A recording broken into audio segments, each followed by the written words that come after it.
What if I told you that all of us are capable of traveling? Well, not all of us, because you're not smart enough. But what if I told you that there are a lot of people capable of time traveling? They just don't know it. What if I told you that time traveling is easier than you think? It requires a lot of discipline and no machines. What if I told you that the reason why the New World Order wants you to focus on fiction stories about machines is they don't want you to know that everyone has access to time travel? Then what if I told you that the way that those of us fight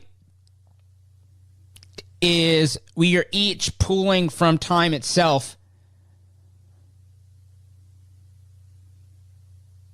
Yes, of course the Jews time travel.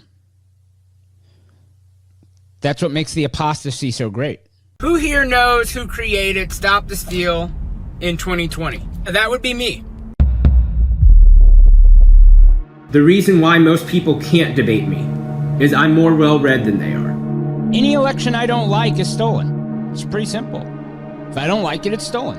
If I like it, it's not stolen. If you win, it's stolen. The Republicans are a bunch of pussies! Victory or death!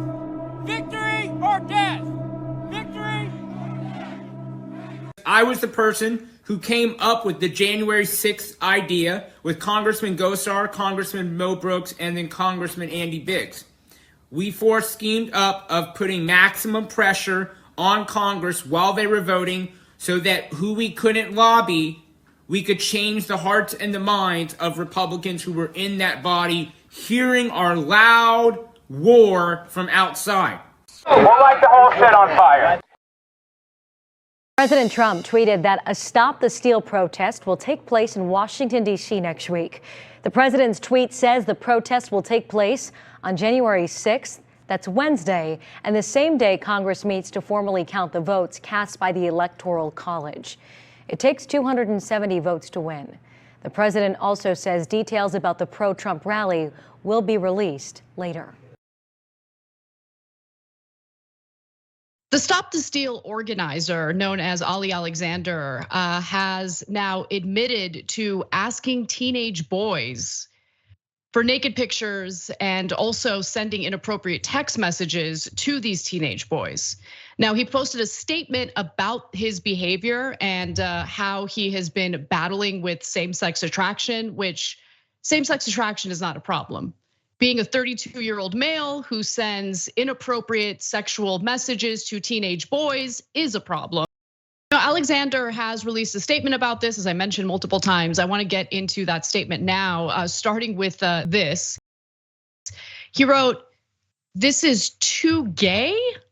I apologize for any inappropriate messages sent over the years. Forgive me. While having repented before God and confessed at church, I want my supporters and those involved to hear my apology today."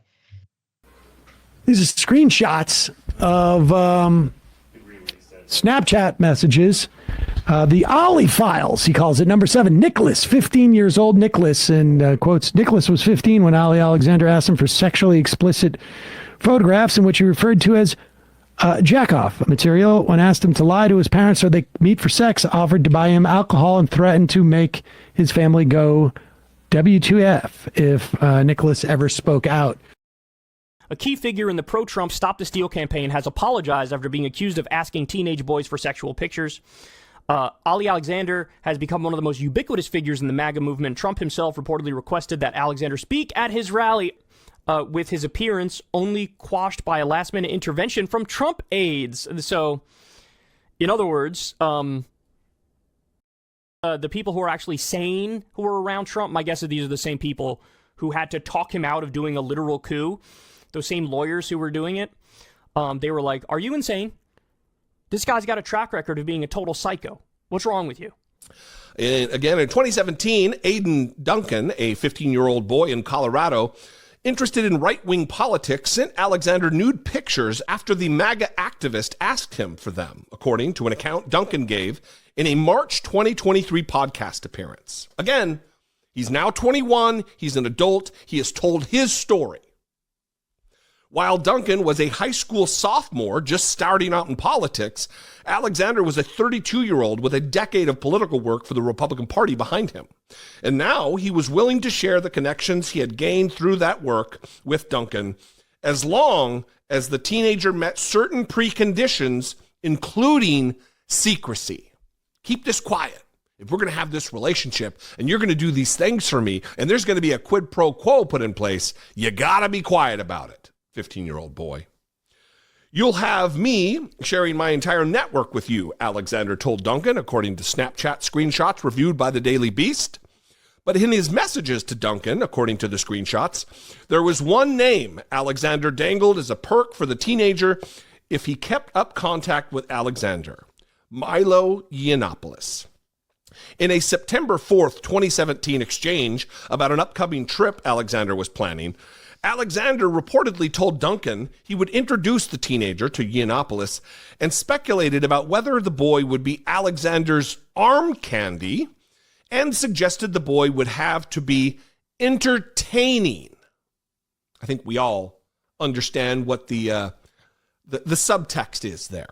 He has a screenshot of a conversation in which Alexander wrote, quote, "Show me your," and then he put in the eggplant emoji. So Johnson didn't know what that was. He replied, quote, "What's that?" And then Alexander wrote back and he said, quote, "OMG, dick." But the Daily Beast said that they reviewed messages that Yiannopoulos had sent to Fuentes all the way back in January of 2022, and he warned him about Alexander's behavior. He told Fuentes in these messages, quote, "Alexander wants to come to your events to have sex with underage boys. Snap out of it."